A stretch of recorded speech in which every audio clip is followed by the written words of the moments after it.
আসসালামু আলাইকুম রহমতুল্লাহি ওয়া বারাকাতুহু। বিসমিল্লাহ আলহামদুলিল্লাহ ওয়াসসালাতু ওয়াসসালামু আলা রাসূলিল্লাহ ওয়া আলা আলিহি ওয়া সাহবিহি আজমাইন সুম্মা আম্মা বা'দ। সুপ্রিয় দিনী ভাইরা, আপনারা নিশ্চয়ই জানেন একটা প্রশ্ন এখন আমাদের জনমনে অনেকের কাছেই, যে বিষয়টি হচ্ছে সলাতুল জানাজার ভিতরে সূরা ফাতিহা পড়তে হবে কিনা। এটি একটি ইখতিলাফি বিষয়, মতবিরোধপূর্ণ বিষয়, এবং এখানে একটি গুরুত্বপূর্ণ কায়দা রয়েছে। জানাজাতুন দুআউন, জানাজা হচ্ছে এটা একটা দোয়া। লাইসাত সলাতুন তাম্মাতুন বিল কিরাআহ, কিরাআত দিয়ে পরিপূর্ণ হয় এমন কোনো বিষয় জানাজা নয়। তো জানাজার নামাজের ভিতরে নবীজি সাল্লাল্লাহু আলাইহি ওয়াসাল্লামের যে হাদিসগুলো পাওয়া যায়, হাদিসগুলো এমন, সল্লু আলা সাহিবিকুম, এর ব্যাখ্যা ইমামে আজম আবু হানিফা রহিমাহুল্লাহ তিনি করেছেন যে তোমরা তোমাদের যিনি দুনিয়া থেকে চলে গেলেন ওনার জন্য দোয়া করো। সল্লু আলা সাহিবিকুম, ওনার জন্য দোয়া করা। তাহলে জানাজার নামাজটা হচ্ছে দোয়ার নামাজ, যেখানে দোয়া করা হয়। জানাজা এটাই হচ্ছে দোয়া। আর কারো কারো মতে নবী করিম সাল্লাল্লাহু আলাইহি ওয়াসাল্লামের ওই হাদিসটা গুরুত্বপূর্ণ। তিনি বলেন, সল্লাইতু খলফান নবী সাল্লাল্লাহু আলাইহি ওয়াসাল্লাম, নবীজির পিছনে আমরা নামাজ আদায় করলাম। আলা জানাজাতিন ফাকরা বিফাতিহাতিল কিতাব, নবীজি সাল্লাল্লাহু আলাইহি সাল্লাম এখানে সূরা ফাতিহা পড়েছেন। পক্ষে বিপক্ষে দুইটারই যুক্তি এবং মতামত রয়েছে, পক্ষে বিপক্ষে দলিল রয়েছে। সুতরাং এটি একটি ইজতিহাদি বিষয়। ইখতিলাফুন মু'তাবার, ইখতিলাফুন মু'তামাদ, নির্ভরযোগ্য একটি গ্রহণযোগ্য একটি ইখতিলাফ। এই ইখতিলাফ নিয়ে মতবিরোধ সৃষ্টি করার কোনো দরকার আছে বলে আমি মনে করি না।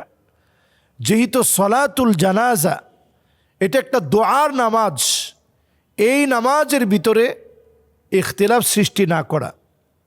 শাফিঈ, মালিকি, হাম্বলি, অন্যান্য মাযহাব অনুসারে প্রথম তাকবীরে ওনারা সূরা ফাতিহা পড়েন, দ্বিতীয় তাকবীরে ওনারা দুরূদ শরীফ পড়েন, তৃতীয় তাকবীরে ওনারা মাইয়েতের জন্য দোয়া করেন, চতুর্থ তাকবীরে নিজের জন্য দোয়া করে তারপরে সালাম ফিরান।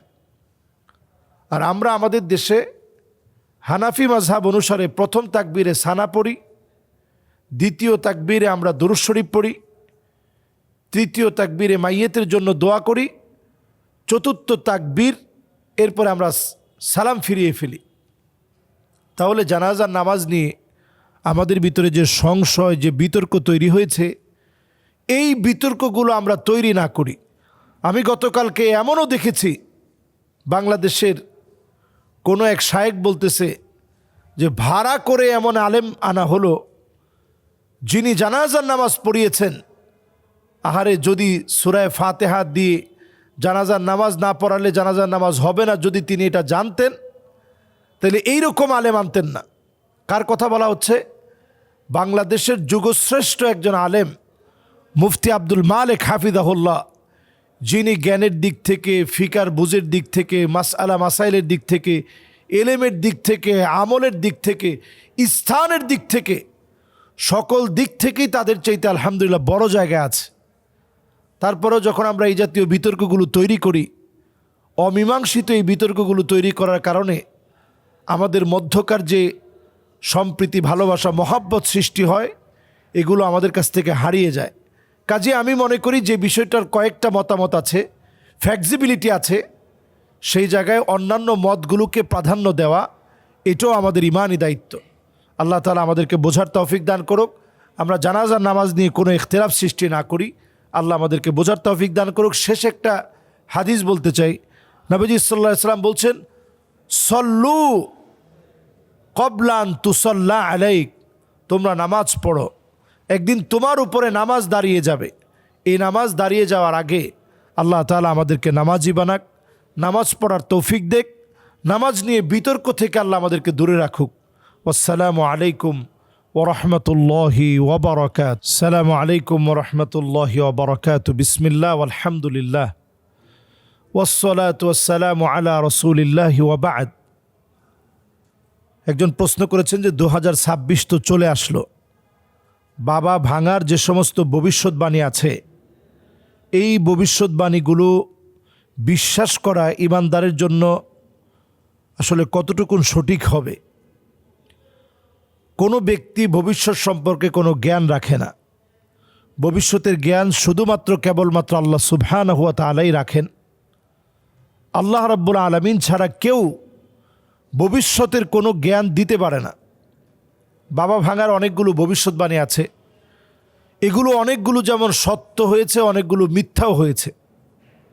এই পৃথিবীতে কি ঘটবে, উনি একজন অন্ধ মানুষ, অনেক কিছু তিনি বলেছেন, কার্যত অনেক কিছুই পৃথিবীতে আমরা দেখেছি, অনেকগুলো মিলে নাই। তো এইরকম কোনো ভবিষ্যৎবাণী বিশ্বাস করা, এটা ঈমান ধ্বংসের নামান্তর।